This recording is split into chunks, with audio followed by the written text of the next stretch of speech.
Patologia neuromuscular, suas lições de vida, foi o tema da palestra apresentada pelo médico, professor e cientista Dr. Ben Schmidt. O evento foi promovido pela Universidade da Maturidade, um projeto da Universidade Federal do Tocantins. O Dr. Ben é um dos grandes nomes da patologia neuromuscular no mundo.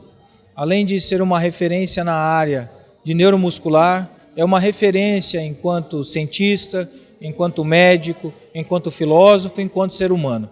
O Dr. Ben é uma referência para todos nós e por isso nós do Tocantins estamos extremamente alegres com a oportunidade de poder escutá-lo, porque mais do que ciência, ele traz humanismo e eu acho que é isso que nós estamos precisando para continuar no progresso humano. Oferecer conhecimento dentro de um estado mais novo do Tocantins, de uma universidade pioneira, pública e gratuita, é realmente uma grande alegria, porque é uma grande bênção. Esse estado, ele tem fome de conhecimento, ele precisa sair despontando na Amazônia Legal, para que a gente possa sentir que a pesquisa, que por meio dessa experiência imensurável do doutor, ele possa realmente contribuir para essa população sedenta, que conhece a natureza, mas não sabe muitas vezes, a gente tem dificuldade de como agir com ela, com uma certa naturalidade. É um evento importante porque ele vai trazer novos conhecimentos aqui para toda a nossa comunidade acadêmica, que vai muito além dos nossos alunos regulares, né? Nós temos estudantes de pós-graduação, estrito sensu, lato sensu, de mestrado, doutorado, todos vão aproveitar a oportunidade de assistir uma palestra de altíssima qualidade, que eu tenho certeza que pode até mesmo fazer diferença na vida das pessoas. Para nós da comunidade médica, da classe médica, é uma honra ter esse evento aqui e associado à universidade. A sarcopenia, uma das síndromes geriátricas estudadas pela equipe de pesquisa da Universidade da Maturidade, foi o tema que uniu os trabalhos desenvolvidos por Dr. Ben Schmidt e Dr. Luiz Sinésio Silva Neto.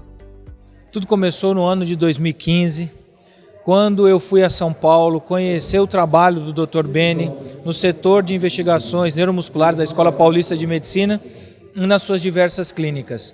Os estudos sobre envelhecimento muscular nos uniu e por isso estamos aqui hoje. Tudo isso começou em 2015 com o professor Dr. Luiz Sinésio Neto, que compareceu à Escola Paulista de Medicina para tomar conhecimento sobre uma doença chamada sarcopenia.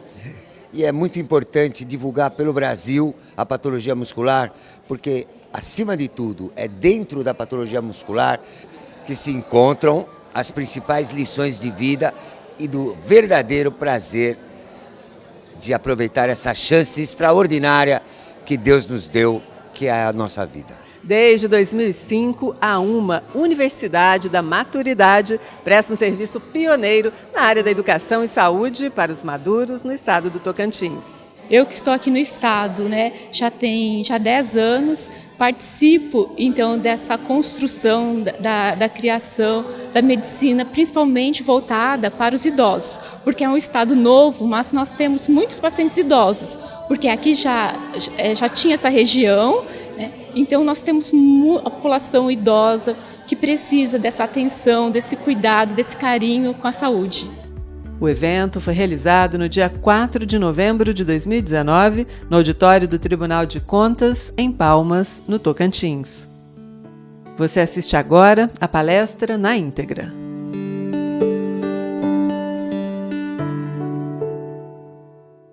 Eu queria, antes de agradecer qualquer pessoa e dizer até boa noite, eu queria chamar lá no púlpito comigo a mãe do professor Luiz Sinésio Neto. Por favor, dona Neila.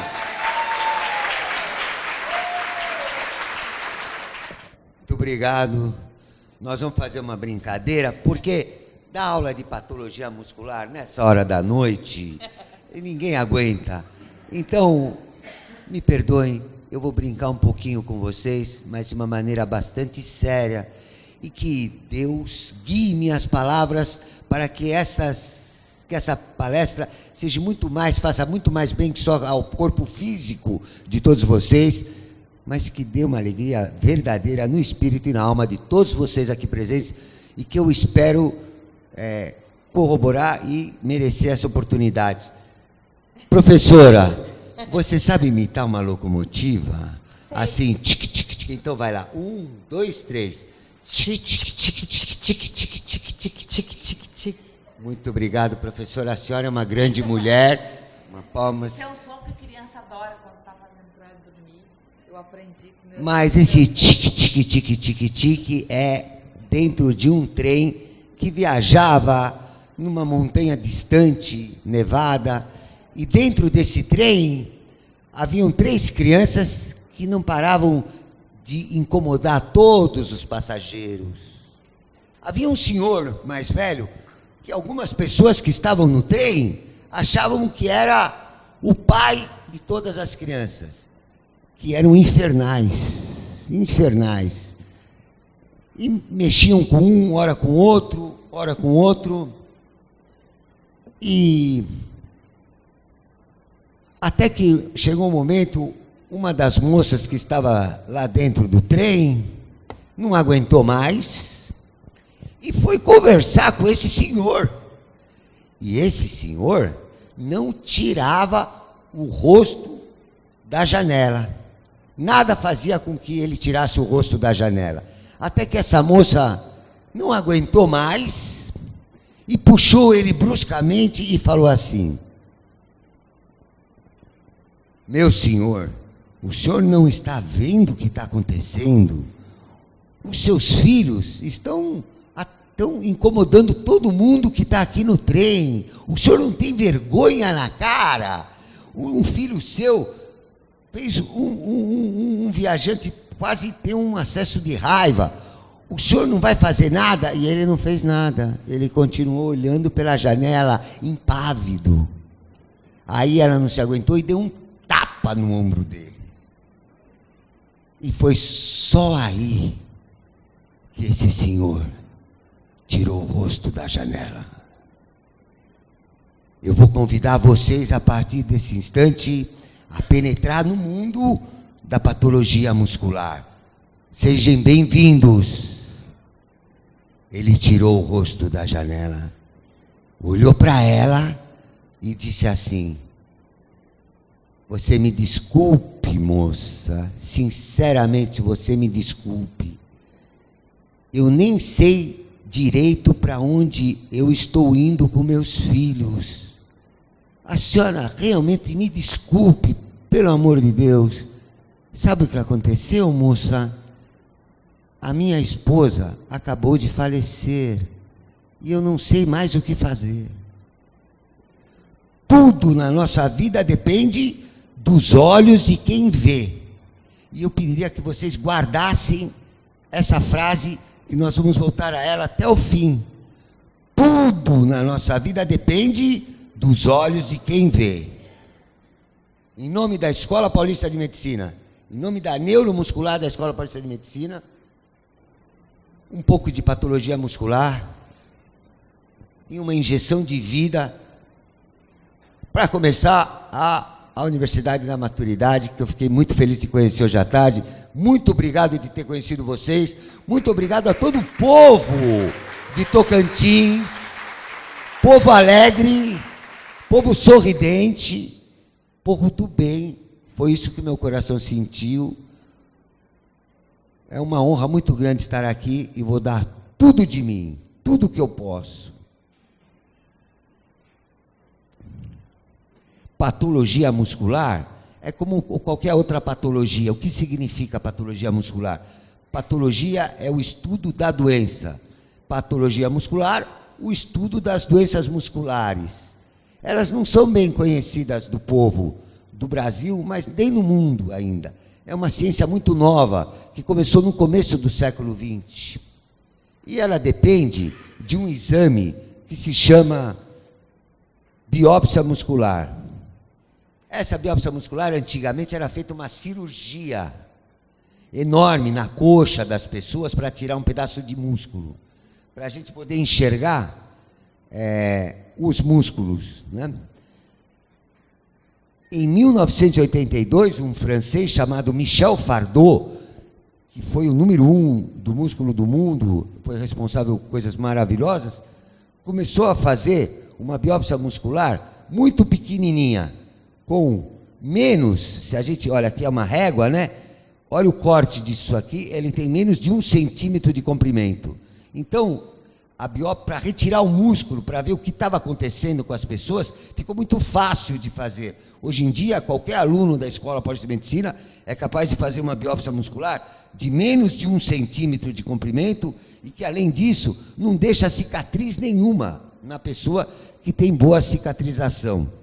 E o que essa biópsia mostra? Mostra justamente os músculos. Quando a gente fala de músculos, as pessoas pensam nas pernas, nas coxas, e se esquecem que o corpo inteiro está cheio de músculos. O coração é um músculo, o diafragma é um músculo. Todos os vasos sanguíneos do nosso corpo têm na parede vascular os músculos. Então, estudar patologia muscular é estudar a vida. É verdade que a Escola Paulista de Medicina tem o maior arquivo mundial de biópsias musculares, mas eu tive a chance de fazer muito mais. Eu completo esse ano, aliás, no mês que vem, 45 anos palestrando sobre medicina, sobre patologia muscular pelo mundo, e tive a oportunidade de ter praticado mais de 35 mil exames de biópsia muscular. E as principais lições que esse estudo me proporcionou, quero passar para vocês aqui hoje. Os músculos têm várias formas, né? Aqui é um diagrama mostrando, e isso aqui já é um slide de uma biópsia muscular, né? Cada bolinha dessas é uma fibra muscular. Então, por exemplo, o patologista que for olhar uma biópsia muscular, ele acompanha essa célula, ó, em todas as colorações. Por exemplo, essa coloração branca e preta é a que diferencia as fibras musculares dos tipos 1 e 2. Aqui é uma hematoxilina e eosina comum em anatomia patológica, e aqui vocês podem ver, ó, o tamanho dessa fibra comparado com essa, que é uma fibra pequenininha. Em patologia se diz uma fibra atrófica, né? Uma atrofia muscular. Essas fibras que eu comecei são as fibras responsáveis pelos movimentos, pelo movimento cardíaco, né? O coração, por exemplo, ele tem só um tipo de fibra muscular. O coração é composto só de fibras do tipo 1. Por isso que o coração não para de bater, porque as fibras do tipo 1 são as mais resistentes. Paralelamente a essas fibras chamadas extrafusais, nós temos as fibras musculares dentro dos fusos neuromusculares, e que são responsáveis por dizer se eu estou de pé, se eu estou sentado para o tecido muscular. São as fibras intrafusais, chamadas, e cuja anatomia patológica é muito menos conhecida ainda. E agora, para espanto do professor Sinésio, para espanto de tantas pessoas, por exemplo, isso aqui é uma micrografia eletrônica, uma microscopia eletrônica de uma fibrinha muscular, para dizer o seguinte: eu vou perguntar para o pessoal da universidade na maturidade, vocês acham que músculo alonga? Quem acha que músculo alonga, levanta a mão. Olha lá quantos. Alonga o músculo? Ela falou que é lógico que alonga. Quem falou que é lógico que alonga, eu vou começar a dar presentes para a gente não ficar monótono, porque isso não pode só ser uma aula de patologia muscular. Quem falou que alonga, vem aqui. Então você quer ganhar o quê? Um livro. O médico, pode vir aqui. Qual livro você quer? O médico. É seu, dá um beijo.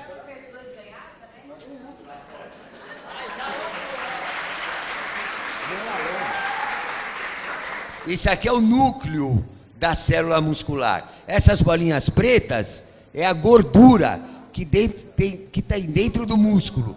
Olha como, graça, Deus sabe o que faz. Aliás, o que Deus faz, o homem não destrói. E por que Deus fez assim? Por que tem pouca gordura dentro do músculo esquelético? Porque do jeito que os seres humanos hoje vivem, se tivesse muita gordura dentro do músculo esquelético, as pessoas matariam para se comer uns aos outros. Porque quem dá sabor à carne é a gordura. Quem gosta de lombo, de carne de porco, por que a carne de porco é saborosa? Porque ela está cheia de gordura dentro do músculo. Essas faixas aqui, essas linhas pretas, são chamadas linhas Z. E o espaço que vai de uma linha Z ao outro, em anatomia patológica, chama-se sarcômero, e é a unidade contráctil do músculo esquelético, quer dizer que isso que faz contrair todos os músculos do nosso corpo. E aqui dentro tem os filamentos que contraem miosina e actina, e eles deslizam uns sobre os outros. Ora, esse filamento aqui, ele vai contrair, eu vou, por exemplo, dobrar meu braço, vai puxar essa linha Z para cá. E esses que estão aqui, eles são presos ali, vai puxar esse aqui para cá. O maior tamanho que o músculo esquelético pode ter é um músculo relaxado. Agora, de novo, para a Universidade da Maturidade, que realmente me conquistou. Quem gosta de comer carne? Agora eu vou pegar essa moça que está aqui, ó. Você gosta de comer carne, né? Você gosta... Essa aqui? Está na fila? Então vem você, vem aqui. Ele que pediu, né? Vocês viram. Vem aqui, vem aqui. Você gosta de comer carne? Você já pegou um bife na mão? E você consegue esticar um bife? E você consegue esticar um bife? Ah, é. Só se for em Porto Alegre, então. Aí em São Paulo não. Mas bife estica que nem queijo? Não estica, amor. A carne não estica porque Deus não quis que ela esticasse. Músculo não alonga. Músculo relaxa. Quando eu levanto o braço, eu estou relaxando toda a musculatura antagonista e contraído a agonista. Então, o maior tamanho desse sarcômero é um músculo relaxado. Aliás, nunca o ser humano precisou tanto de relaxamento muscular. Vou aproveitar que falei essa palavra relaxamento muscular. Muito recentemente, não tem nem 2 anos, que eu tomei contato com profissionais de yoga seríssimos e eu me transformei num arauto, num propagandista, não da indústria farmacêutica, Deus me livre. Eu sou um propagandista da prática de yoga. Hoje em dia, realmente, a yoga poderia fazer um benefício muito grande na saúde pública e na saúde em geral, inclusive do povo brasileiro. É uma pena que as pessoas ainda têm uma impressão muito errônea da prática do yoga, né? Vale a pena, o professor Sinésio podia estimular vocês todas a começar a praticar yoga na Universidade da Maturidade. É bom relaxar, é bom relaxar. Relaxar é dormir melhor. Relaxar também é viver melhor. E a prática do yoga é extremamente interessante. Como propagandista e arauto do yoga que me tornei, eu sugiro isso pelo professor Luiz Sinésio, a prática de yoga. Mas eu não dei o livro para você. Qual livro você escolhe? Quer sobre saúde? Então toma para você o livro. E meu beijo. Que prazer. Prazer é meu. Parabéns, parabéns pela iniciativa de vocês. Parabéns, professora Neila. E parabéns pelo filhaço que você tem. Agora, ele fez uma homenagem para mim, agora quem vai elogiar ele sou eu. Eu não vou falar do currículo dele. Aliás, há muitos anos já, tudo que eu coordeno, eu não ligo nem para o currículo de ninguém. Eu estou muito mais interessado em quem ele é. E eu vou dizer para ele quem ele é.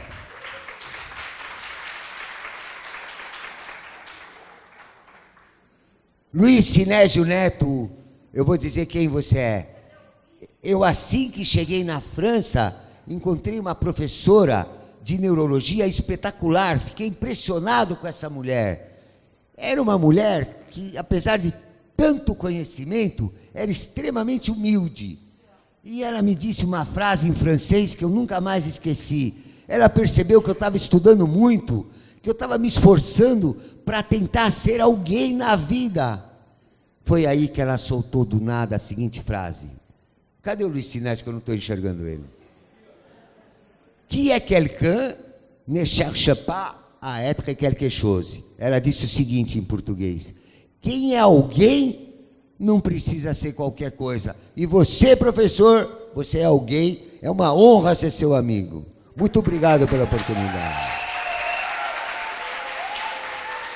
Bom, eu tenho que dar uma aula de patologia muscular e agora eu vou falar uma coisa surpreendente, que todas as meninas apaixonadas vão poder se divertir um pouquinho. Peraí. Olha aqui, nós vamos falar um pouco dos filamentos do músculo esquelético. Os filamentos, né? Miosina e actina eu já mostrei, tem desmina, vimentina, mas olha que interessante. Quanto dura um filamento muscular? O filamento de miosina, que é o mais pesado, dura 6 dias. Quer dizer, nós trocamos todos os filamentos de miosina do corpo inteiro toda semana. Mas mais inacreditável, e logicamente que eu estou passando uma informação que não veio de mim, isso é da literatura médica. O filamento de actina, ele troca todos os dias, 24 horas. Então, por que eu queria falar com as meninas todas apaixonadas da nossa plateia? Porque para vocês que estejam apaixonadas, não se esqueçam nunca da patologia muscular. E lembre-se que o coração do seu amado é repleto de actina. E ele vai trocar todo dia. Portanto, nunca deixe de regar o coração do seu amor, para que ele nunca acabe.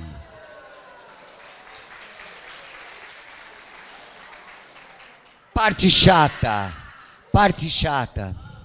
Não adianta, você achou que você conquista, tá ganho, já é seu. A vida não é assim. A gente precisa regar o amor para que o amor permaneça com a gente o máximo possível. Parte chata, didática. A patologia muscular se divide em 5 capítulos. Todas as doenças que os médicos inventaram diagnósticos, agora recentemente é praticamente impossível, porque inventa doença todo dia nova.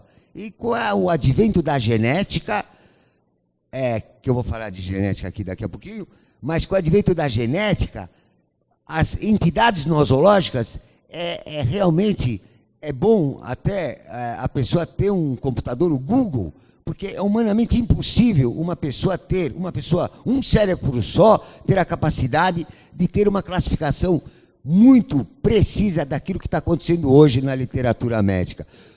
Todas as doenças musculares estão dentro desses 5 capítulos da patologia muscular. O primeiro são as doenças neurogênicas. Cadê a minha neuropata lá que reclamou? Cadê ela? Que acha que o bife estica. Cadê o bife estica dela? Só o dela, cadê ela? Foi embora. Só porque eu falei que o bife não estica. Fica aí mais um pouco. Olha aqui. Doença neurológica é quando o músculo não tem nada. O músculo está perfeitamente. E a doença está no sistema nervoso. Ou no sistema nervoso central, ou na medula espinhal, ou no nervo periférico. Chama-se doenças neurogênicas. E vou mostrar daqui um segundo como a gente diagnostica isso. O segundo capítulo são as distrofias musculares. Aí sim, é uma doença muscular propriamente dita. É uma miopatia primária, né? É o músculo que está doente. São doenças terríveis, porque acometem crianças. E logicamente, tem tantas coisas que a gente não sabe. Eu, até hoje, não consegui saber por que uma criança tem que sofrer, por que uma criança sofre, ou por que uma criança pode ser vítima de uma distrofia muscular, que é uma doença incapacitante e que, na maioria das vezes, cursa progressivamente e com até o óbito muito frequentemente de maneira recente. O terceiro capítulo são as chamadas miopatias congênitas, como o nome já está dizendo, são pessoas que nascem. O que é uma miopatia congênita? A pessoa nasce, mas não é um Luiz Sinésio. Ou não é? Quem é um bom atleta aqui, professor, que a gente pode dar exemplo? Quem? O Lang, por favor, vem comigo aqui. É teu sócio? Esse sócio é elegante, hein? Por favor, doutor. O senhor vai escolher um livro aqui de presente. O senhor vai escolher um livro aqui de presente. O senhor quer de amor? O senhor quer de amor pelo cachorro? Ou o senhor quer aquele que fala mal do médico? Fala mal do médico. Ou fala mal do médico? Mas pra saber, porque eu tenho muitos amigos médicos. Não, mas ele fala mal de médico com uma boa intenção. Não, para abrir o olho, doutor. O senhor sabe, hoje em dia, doutor, eu vou explicar o que é falar mal de médico, para ficar mais suave, né, doutor? O que é falar mal de médico? Hoje você fica doente, você vai no médico, Deus me livre, você vai para o hospital, que aí a coisa piora. E o que os nossos colegas fazem? Fazem um monte de exames de laboratório. Às vezes se esquecem de começar pelo começo. E o começo da medicina tem que ser assim. O começo da medicina tem que olhar nos olhos da pessoa. E depois de olhar nos olhos, a gente tem que olhar para a pessoa como um todo, que chama inspeção. Conversar! Antes dos exames, conversar com ele, ver quem ele é, se ele é um cinésio da vida, se ele é alguém e não precisa mais estudar, que é aquele que não cherche pas être quelque chose, conversar, ver o que está acontecendo na vida do doutor, o que está acontecendo dentro da família dele, como vão seus pais, como vai sua esposa, como vão seus filhos. Eu preciso saber quem você é. Antes de começar que nem um louco, sair pedindo exame desencaradamente. E é por isso, é nesse sentido que é um detalhe, a classe médica hoje atual, que infelizmente eu vejo a medicina, eu disse que eu completei 40, eu comecei, por que eu tenho 40, porque é estranho 45 anos? Porque eu comecei com 17 anos a ser professor, no segundo ano, eu era o professor de anatomia patológica, monitor de anatomia patológica da Santa Casa de Misericórdia. Como eu vou fazer 63, eu tenho nem 45, eu vou para 46. Então faz muito tempo, eu vejo a medicina se desumanizando, eu vejo os médicos pedindo exames demais. Por exemplo, os médicos pedirem ressonância magnética toda hora para criança, como se ressonância magnética fosse querer tomar um copo d'água. Não é assim, calma. Vamos saber quem você é primeiro, porque eu quero dizer uma coisa para vocês. Aqui tem, o médico precisa entender que as emoções humanas podem nos adoecer. E para eu poder reconhecer o que está acontecendo na sua vida, eu preciso conversar com você, doutor. Não vai chorar muito aqui no livro, tá, doutor? Doutor, a medicina precisa se humanizar. Eu vou falar muito de diagnóstico, mas eu quero dizer uma coisa para vocês. Na reabilitação hoje em dia, na neuromuscular, essa medicina que se pratica hoje na neuro, da Escola de Medicina, às vezes o diagnóstico nem interessa. Nem interessa, como a gente vai ver daqui a pouquinho, quando a gente for falar agora das miopatias congênitas. Antes de falar das miopatias congênitas, eu falei que as doenças neurogênicas se faz diagnóstico. Como é que uma pessoa pode fazer um diagnóstico que a atrofia muscular, ou que a doença da pessoa não está no músculo, está no neurônio? Isso aqui é um esquema de um neurônio, aqui é a medula espinhal, e aqui é um neurônio do tipo 1, que envia impulso axoplasmático numa determinada frequência e amplitude que caracteriza as fibras do tipo 1. O neurônio 2A, a mesma coisa. Aqui está o neurônio no corno anterior da medula, que envia impulso axoplasmático numa determinada frequência e amplitude que caracteriza as fibras do tipo 2A. Esses são os 3 tipos de fibras que existem na musculatura esquelética. E em todo mundo, em todos vocês aqui, todo mundo tem isso aqui, ó, neurônio e as fibras musculares que esse neurônio inerva. Isso chama-se unidade motora. Unidade motora branca está do lado de uma unidade motora escura. Então, se essa é do tipo 1, essa vai ser do tipo 2A, essa vai ser do tipo 2B e assim por diante. E essa imagem chama-se mosaico, né? Uma escura está perto da clara, a clara está perto da escura. Vamos supor, a moça do bife que estica, que ela está com uma neuropatia, que ela teve uma lesão no nervo periférico. Qual a primeira coisa que acontece? É que a fibra muscular se atrofia. Atrofia muscular, conceito de atrofia, é a perda de volume e de massa de uma determinada célula muscular. Isso é atrofia muscular. E aqui, agora a coisa vai ficar quente, Universidade da Maturidade. A coisa vai ficar quente. Porque essa brincadeira de atrofia muscular é um grande mal da nossa civilização atual. Porque o mundo cursa com pouca atividade física, né? E a vida não reconhece a inatividade. Eu disse que a gente troca toda a actina em 24 horas, a gente tem que regar o coração do amado, mas a atrofia muscular, por exemplo, para o cirurgião, tem algum cirurgião aqui presente? Médico cirurgião? Tem médico cirurgião? Cadê o médico cirurgião? Por favor, médico cirurgião. Qual é o nome desse professor? Adelmo. Ah, você é o presidente. Poxa, presidente. Ele é o presidente Zé. Representante presidente. Ele não pega o pé da letra. Tá bom. É o presidente. Escuta, então, a partir de agora que você assistiu a patologia muscular, quando você for operar alguém, você nunca se esqueça disso aqui. Se você deixar o paciente deitado no hospital, operou maravilhosamente um braço, uma perna, o que quer que seja, a gente precisa, os cirurgiões precisam entender que isso aqui é muito rápido, isso aqui demora 24 horas. Então, depois da cirurgia, é muito inteligente, baseado na patologia muscular, chamar uma fisioterapeuta para mexer um determinado membro, para ela ter movimento e para não cursar com atrofia muscular. Eu repito, doutor,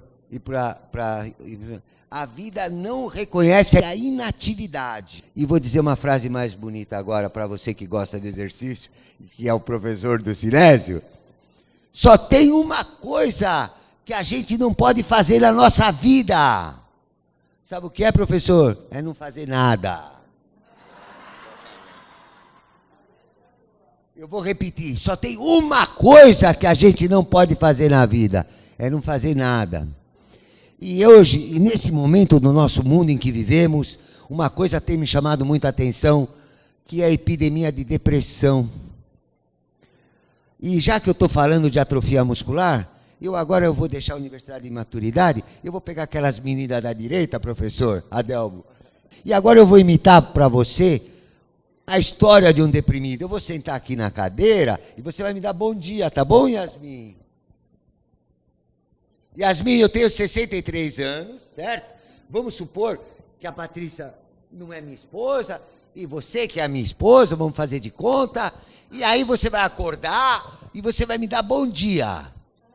Então vamos lá, está pronta, Yasmin? Bom dia.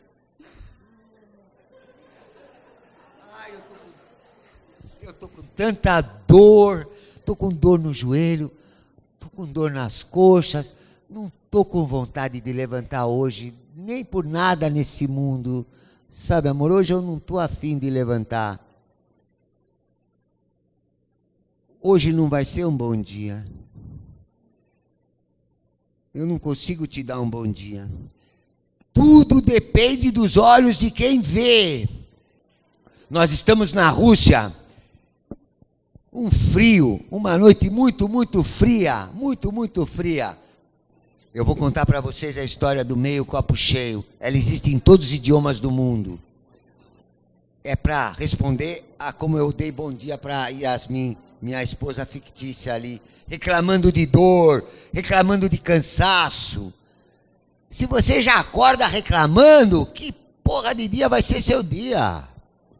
A gente tem que acordar só por estar vivo. A gente já tem que agradecer a chance que Deus nos deu. Porque tudo depende dos olhos de quem vê. Lembra da locomotiva? Mas na Rússia estava um frio aquela noite. E o rabino viu um bêbado com uma garrafinha de vodka, que estava com um quarto só de vodka na garrafa e queria fazer uma reunião entre os amigos dele para comemorar alguma festividade. Porque o álcool, ele não é necessariamente um malefício à saúde. Eu vou explicar para vocês. Essa história de falar, a imprensa, as televisões falam muita bobagem, muita bobagem. Eu não assisto mais televisão. Certas emissoras principalmente. Tem uma em especial que eu não assisto de jeito nenhum.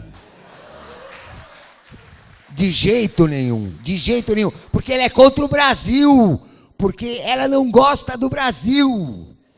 E eu não assisto mais. Eu quero torcer pelo meu país, eu quero torcer pela vida. E o caminho não é ficar sentada lá que nem Yasmin ficava deitada e ficava vendo televisão. Vamos viver maturidade. Mas vamos voltar para a Rússia, e para aquele rabino que viram lá a garrafinha com um pouquinho de vodka na garrafa, e eles não tinham vodka para beber entre eles, eles foram tentar comprar aquela garrafa que tinha um quarto de vodka com um bêbado que estava lá, e falaram para o bêbado, olha, eu te pago uma garrafa inteira, você pode dar esse um quarto de vodka para mim? E o bêbado virou para eles, de jeito nenhum.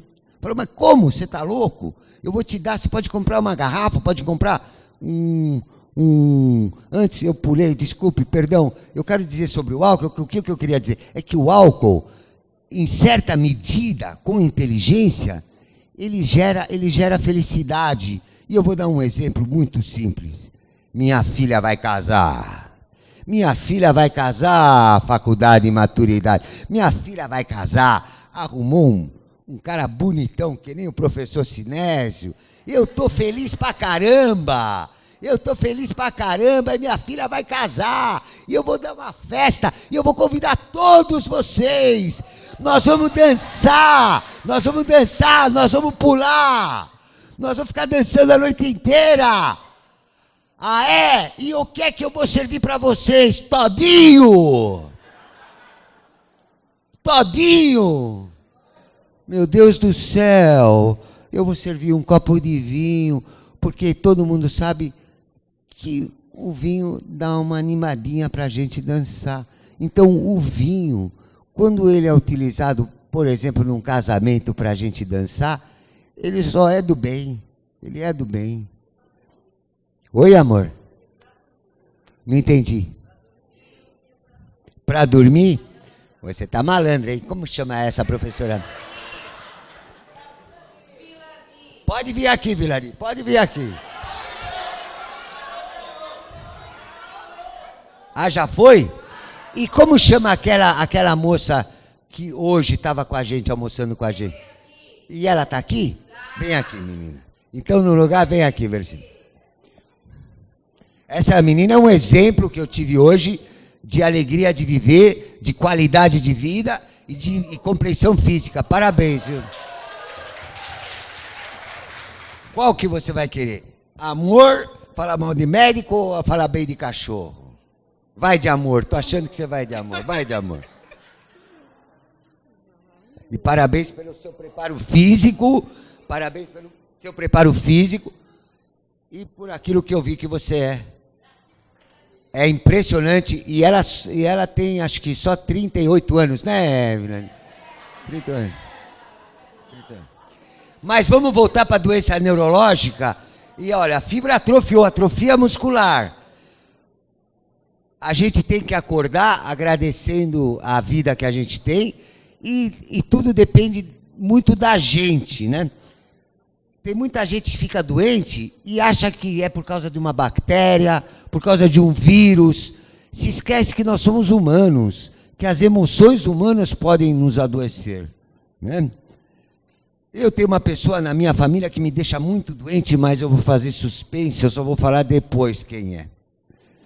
Mas eu estou para fazer o diagnóstico de doença neurogênica, essa fibra se atrofiou, essa aqui, desse neurônio branquinho. Quem é o neurônio mais perto do neurônio branquinho? É o escuro, Por quê? Por constituição, porque Deus quis. Eu acredito em Deus. Né? Essa mesma, eu acredito, acho que a maioria das pessoas aqui, porque essa mesma televisão que eu estou falando há pouco, não acredita em Deus. E é engraçado uma pessoa, para mim, que sou cientista, o que é um cientista? Precisa explicar para vocês que tem uma diferença muito grande entre o pesquisador e o cientista. Os dois têm valor, tudo tem valor na vida. Todo mundo tem uma centelha divina dentro do seu coração, só de a gente estar vivo. Mas um pesquisador, ele é um cara que estuda, que guarda todos os fatos, que coleciona os dados. Isso é um pesquisador. Um cientista, ele faz igual todo cientista, também é pesquisador, mas nem todo pesquisador é cientista. O cientista pega aqueles dados e cria alguma coisa nova com esses dados. E eu vou falar como cientista que é inacreditável como as televisões, às vezes, podem dizer assim, na cara dura, eu não consigo conceber como uma pessoa pode não acreditar em Deus. Teve uma vez um autor americano na Columbia University, eu conheci, Dawkins, eu não sei o primeiro nome dele, e ele se gabava, ele fez uma célula sintética no laboratório de genética da Columbia University, junto com Eric Schoen. E ele foi dar uma palestra, cheio de americano, nunca o americano vai dar aula que nem eu, é tudo terno, gravata, como se aquilo que a gente vestisse significasse alguma coisa, conhecimento. E aí esse americano que se dizia o tal, prepotente, disse que tinha criado uma célula sintética. E ele falou assim, bom, agora eu criei a vida, eu fiz uma célula sintética. E aí, era uma plateia grande como a de hoje, eu me lembro bem, e um menininho lá no meio da plateia, depois eu vou chamar você, tá? Esse aqui. E o menininho que me lembrou, esse moço, levantou a mão para o professor, tremendo, morrendo de vergonha de falar no microfone, e falou, mas professor, eu achei fantástico que o senhor criou uma célula sintética.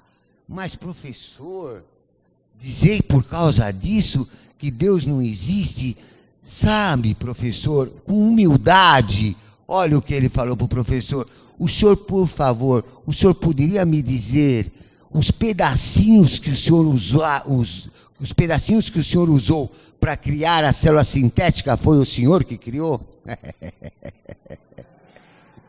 O mínimo que um cientista tem que saber é que Deus existe. Porque a razão humana não é capaz de explicar a vida. O mínimo que um cientista, que se diz cientista, é acreditar, é ter um mínimo de humildade e saber da nossa incapacidade de criar vida. Aliás, cientista, na verdade, não cria nada. Quem criou foi Deus. Porque cientista transforma as coisas. A indústria farmacêutica transforma uma planta qualquer em um outro elemento químico, bioquímico, mas ela não cria nada do zero.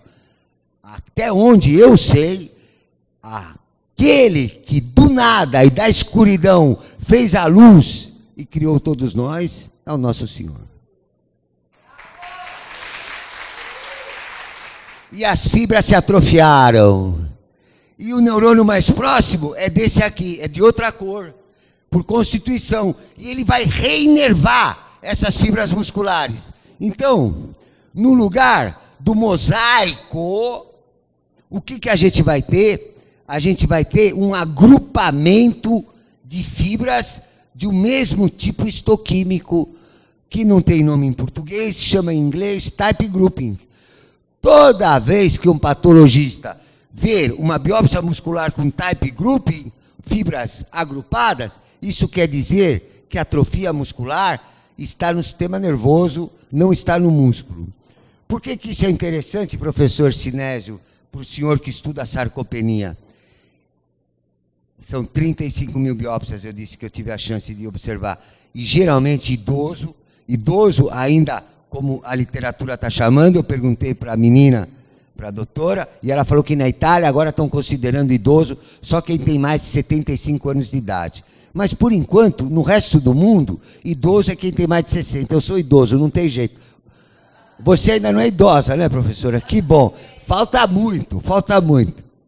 Então, esse aqui é o type group. E é isso que a gente vê em biópsia de idoso, que não tem doença neurológica. E isso diz o seguinte para nós, professor. A sarcopenia, que é a perda de massa muscular com a idade, ela foi chamada, na Escola Paulista de Medicina tem um trabalho que foi publicado no Brasil, não foi publicado no exterior, por isso que não é aceito no mundo inteiro. Para ser aceito alguma coisa, a gente tem que fazer um paper, quer dizer, publicar numa revista que o mundo possa ver. A gente não conseguiu fazer isso, falando isso que eu vou falar agora. Mas eu acredito nisso e vou falar com a autoridade de uma pessoa que tem 35 mil biópsias musculares nas costas. Os idosos tem sempre type grouping. Isso mostra que o idoso não perde massa muscular só porque fica que nem a Yasmin lá, continua deitada lá, professor. Nós temos que dar um jeito nessa mulher. E depois vai falar que está deprimida de tarde. Isso mostra que com o passar de idade, por mais que a gente se exercite, que é mais que a gente estude, por mais que a gente trabalhe, a gente perde neurônio.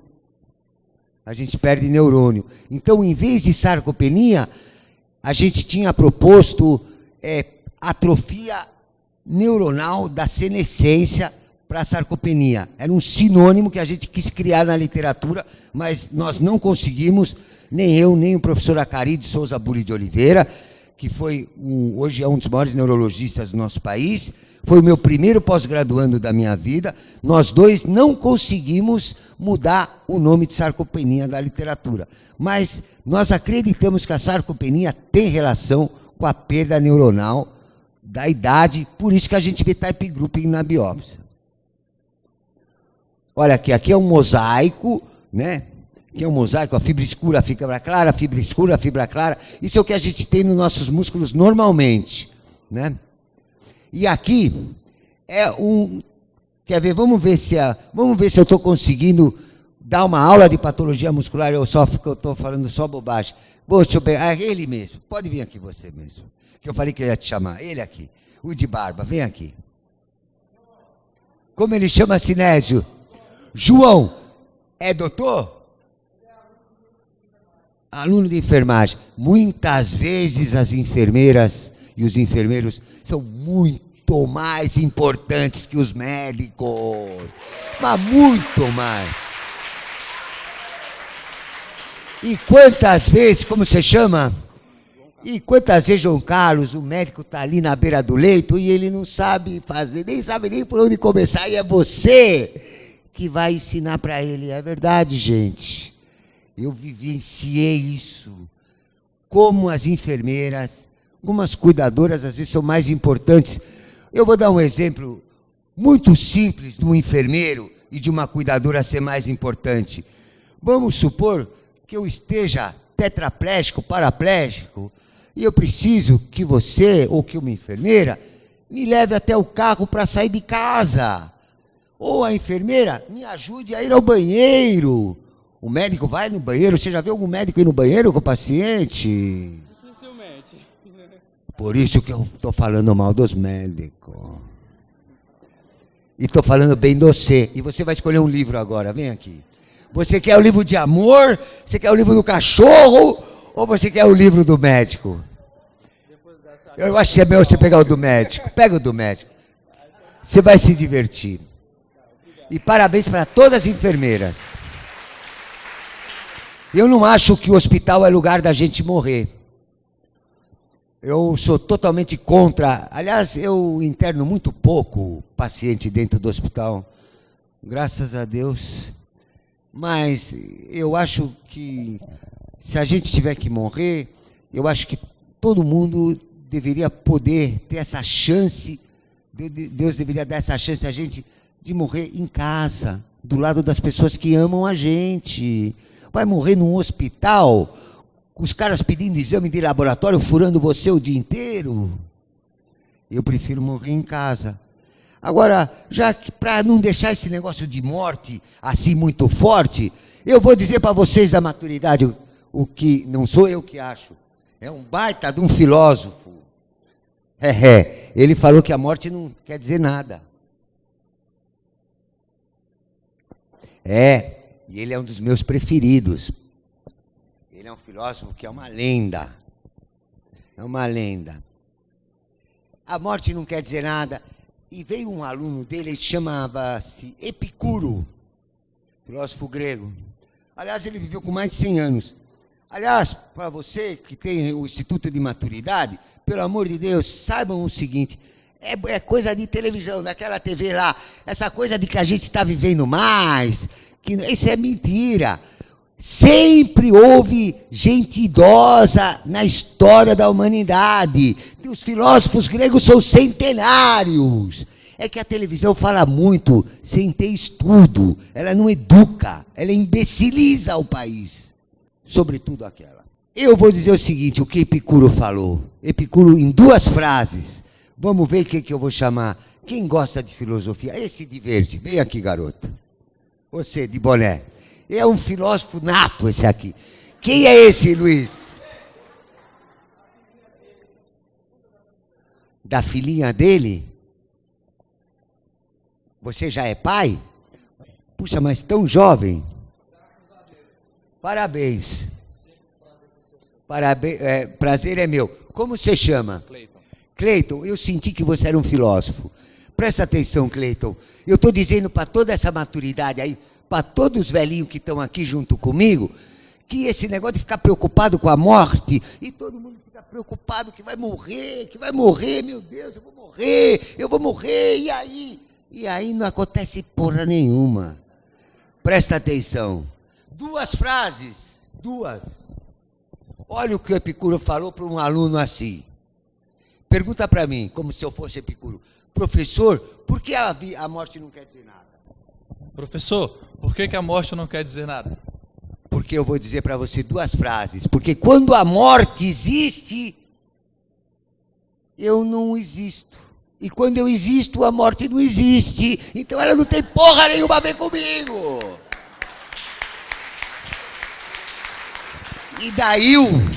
E daí surgiu uma filosofia dos epicuristas. E é por isso, é outra razão para a gente valorizar a nossa vida todo dia. Não pode a gente pensar quando eu tiver um carro, quando eu comprar aquilo, porque o dinheiro e o carro não compram felicidade. O que compra a felicidade, se tem alguma coisa que compra a felicidade, na minha humilde opinião, é a gente ter uma família legal.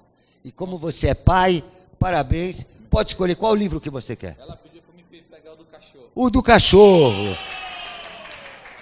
O Toast. Muito obrigado. O Toast é um cachorro, um golden, que faz sobretudo com as crianças.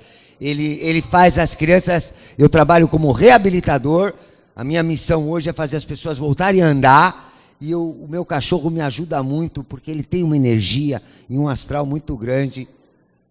E como chama sua filha? Maria Júlia.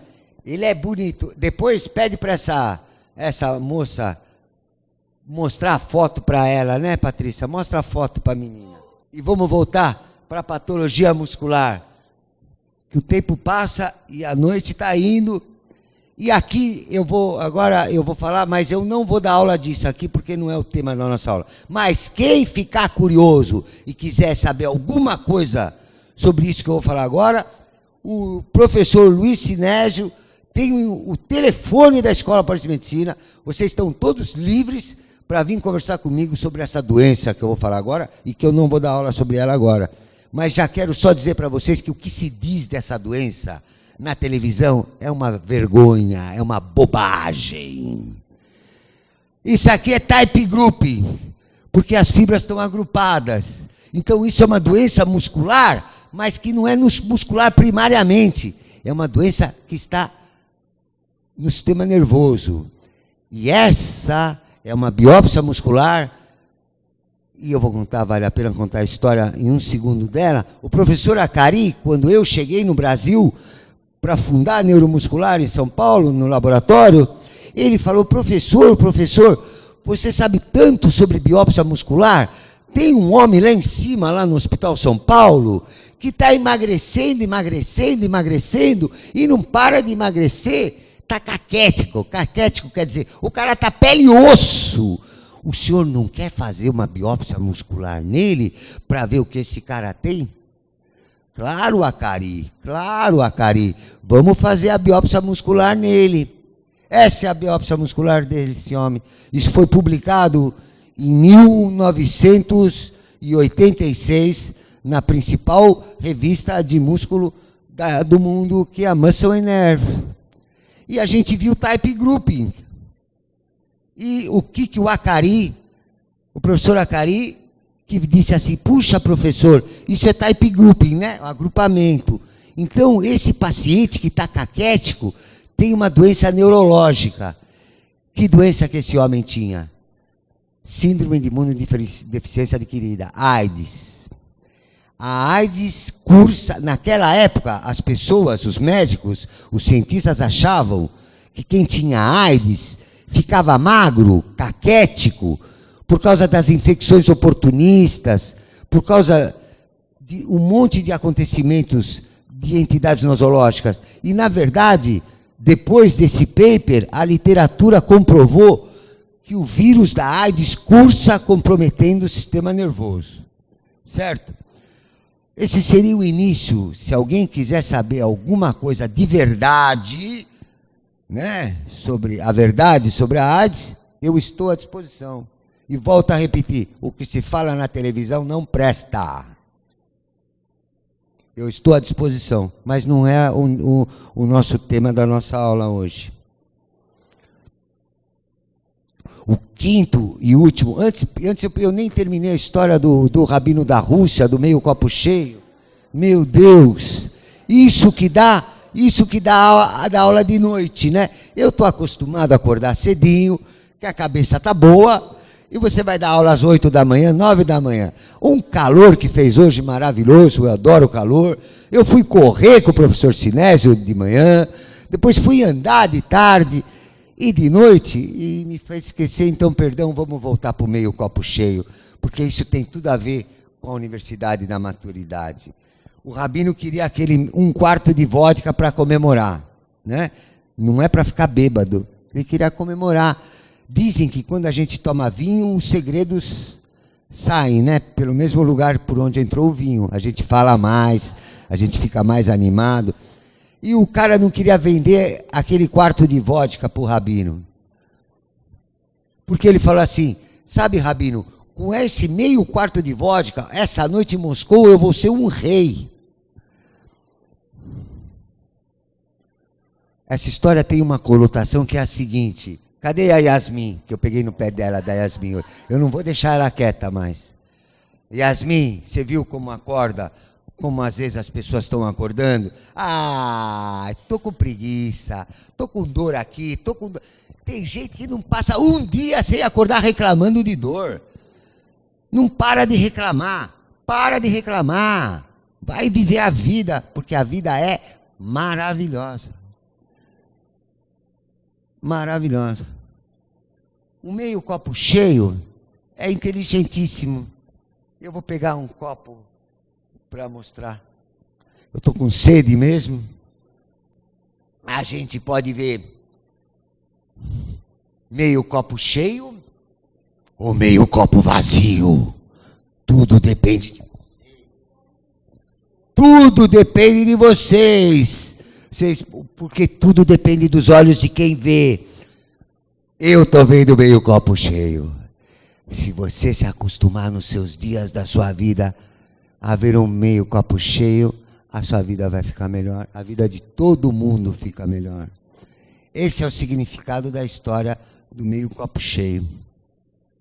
E que eu acho que tem tudo a ver com o Instituto da Maturidade, porque viver plenamente depende de vocês, não depende do Sinésio, nem da professora. Depende de cada uma de vocês. Como você está acordando, como você está falando com os outros, né?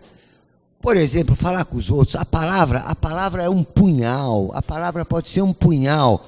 Vamos supor que esse menino aqui tem 4 funcionários, e tem um funcionário que é um funcionário que não é um bom funcionário.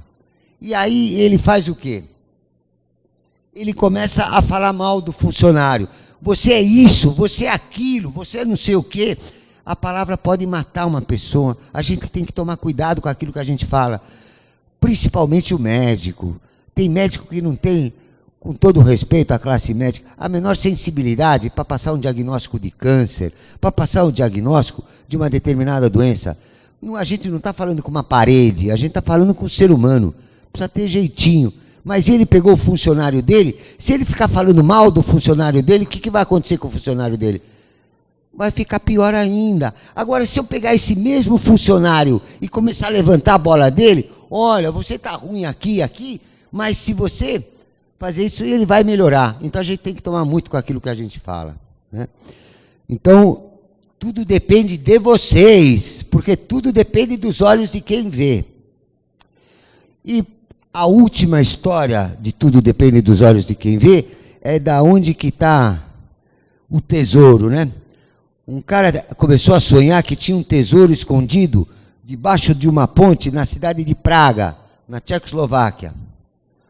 E ele sonhou 1 vez, 2 vezes, 3 vezes, 4 vezes, 5 vezes, até que a mulher dele falou assim: olha, eu não tô aguentando mais você me enchendo a paciência com esse tesouro enterrado. Vai lá cavar esse tesouro debaixo da ponte, cara.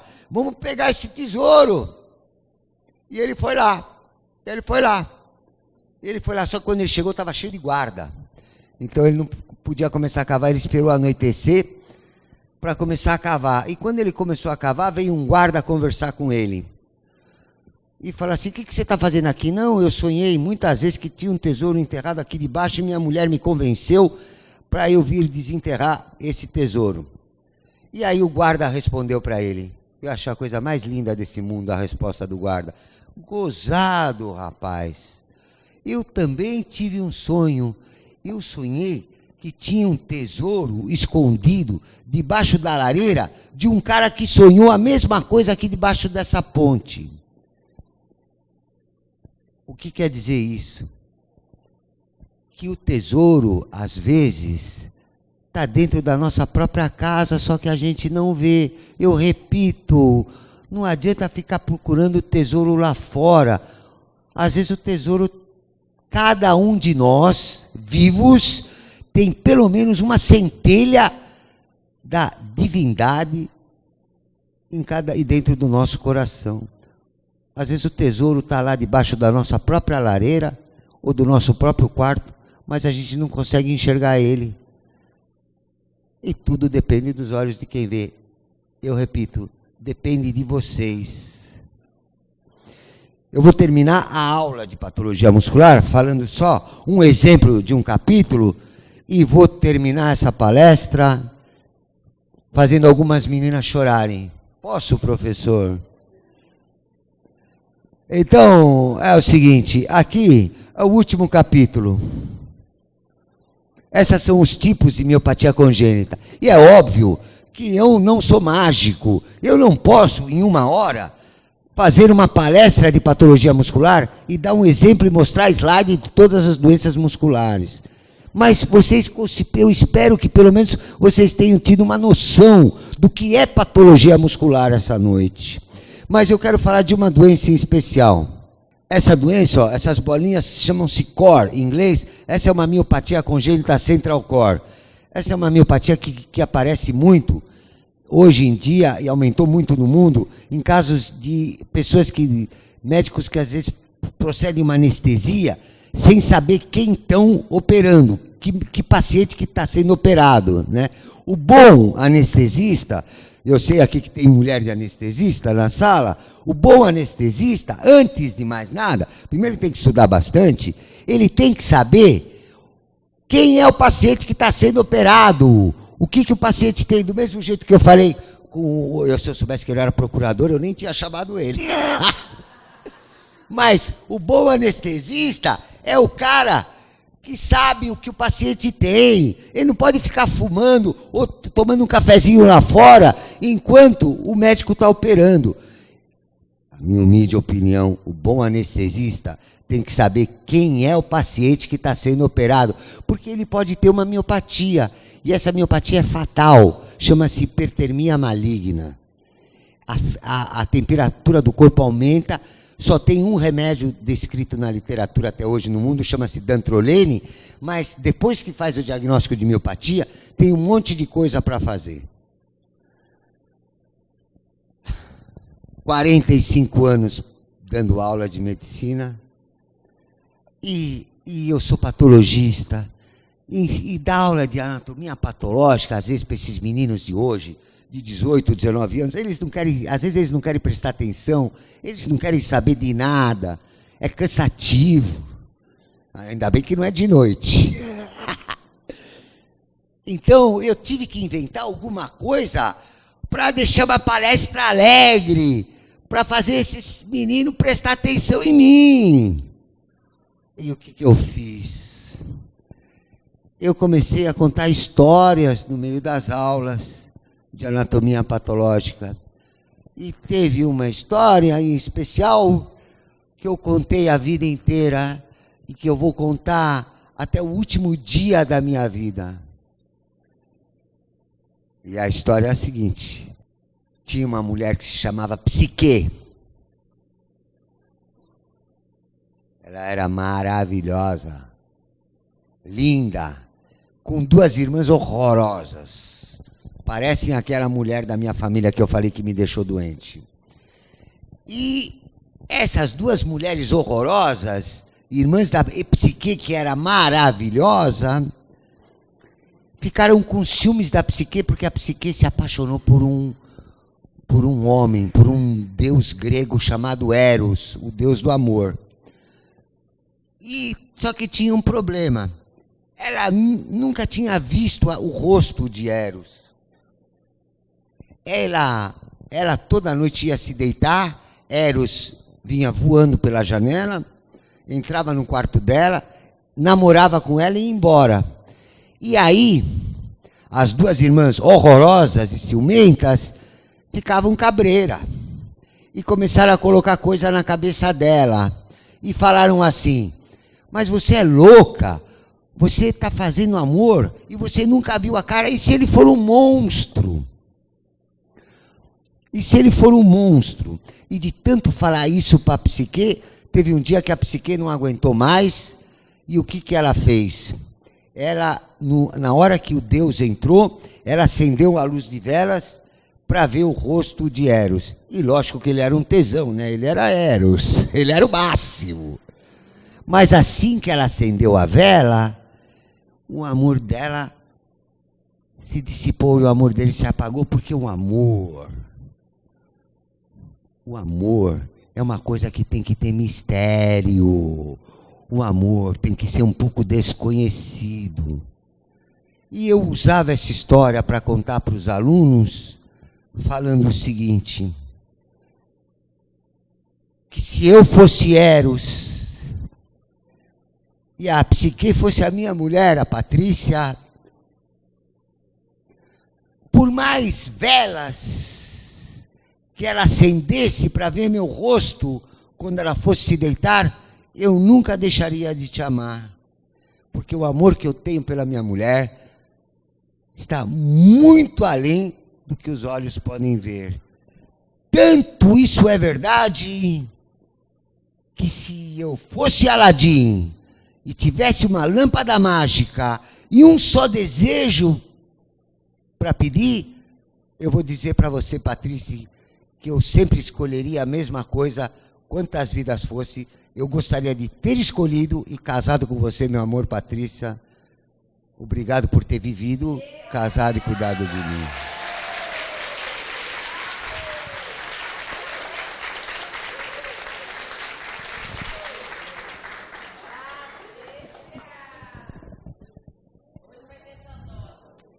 Vai ter Xandão.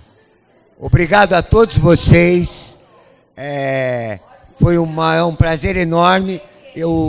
a escola, em nome da Escola Pós de Medicina, eu estou à disposição de vocês sobre qualquer coisa em patologia muscular e perdoem-me o meu cansaço da metade da palestra, mas eu realmente não estou acostumado a falar de noite e eu espero que as meninas do Instituto da Maturidade não reclamem de dor e que Yasmin levanta daí e que vocês tenham tudo de bom nessa vida. Boa noite, muito obrigado.